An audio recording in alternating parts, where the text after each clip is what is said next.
ভাই রে ভাই, টিকটকের এই যুগে আমরা দেখেছি অনেকেই নিজের ট্যালেন্ট দিয়া সত্যি স্টার হয়ে গেছে।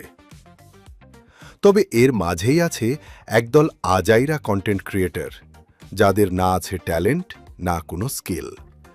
আছে শুধু চুলমার্কা ভিডিও, আর কন্টেন্টের নামে কাউরে এখানে আশেক জিনে ধরে, মামুন লায়লারে ধরে, লায়লা কয়দিন পর মামুন রে ধরে।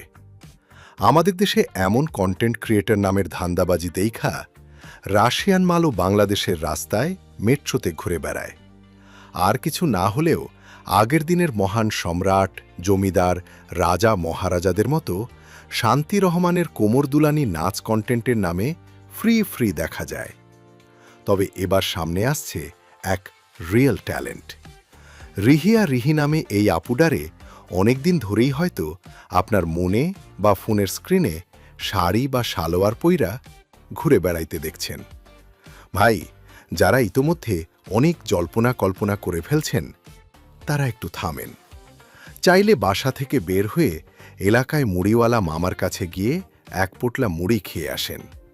কারণ আপনাদের আবেগে গরম পানি ঢাইলা দিয়া এই রিহি নিজেই জানিয়ে দিয়েছেন সে একজন অপসংস্কৃতি কর্মী, আর তিনি সম্পূর্ণ একজন ছেলে। তিনি বলেছেন, আমি দীর্ঘদিন ধরে অপসংস্কৃতিক কার্যক্রমের সাথে যুক্ত। আমার এই পেশা বা কিছু কন্টেন্টের কারণে যদি কেউ কষ্ট পেয়ে থাকেন, তার জন্য আমি আন্তরিকভাবে দুঃখিত। সত্যি কথা ভাই, এই টিকটকের যুগে কে ছেলে আর কে মেয়ে এইটা বুঝা দিন দিন কঠিন হইয়া যাইতেছে। এদিকে আবার আইডিতে লেখা রাখছেন, সবার উপরে মানুষ সত্য, তাহার উপরে নাই। এখন কন ভাই, যাইবেন তো যাইবেন কই? এখন প্রশ্ন, তিনি আসলে কে? তার নাম রেদোয়ান ইসলাম, ব্রাহ্মণবাড়িয়ার কসবা উপজেলার খারেরা ইউনিয়নের বাসিন্দা। স্থানীয়ভাবে রাজনীতির সাথে যুক্ত আছিল এবং সৈয়দাবাদ আদর্শ মহাবিদ্যালয়ের ছাত্র আছিল।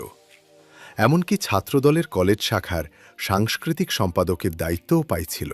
ফেসবুক প্রোফাইলে এই বেডাক্তার বেডি বলছেন, তিনি আগে থেকেই সৃজনশীল কাজকর্মে আগ্রহী আছিল। ভাইরে ভাই, এইটাই বুঝি সেই সৃজনশীলতার নমুনা? জেন্ডার আইডেন্টিটি গোপন রাখা আর এই ধরনের কন্টেন্টের কারণে তিনি বিতর্কিত হইয়া পড়ছেন আর বহিষ্কার হইছেন। শেষমেশ আমি কাদের কাকার আদরের ভালো না হওয়া মাসুদ একটা কথাই কই, ভাই, বিয়া শাদি একটু দেখা কইরেন, না হলে আবার কোনোদিন দেখবেন রাত বিরাতে দিতে যাইয়া কখন আবার নিয়ে বইসা আছেন, টেরও পাবেন না।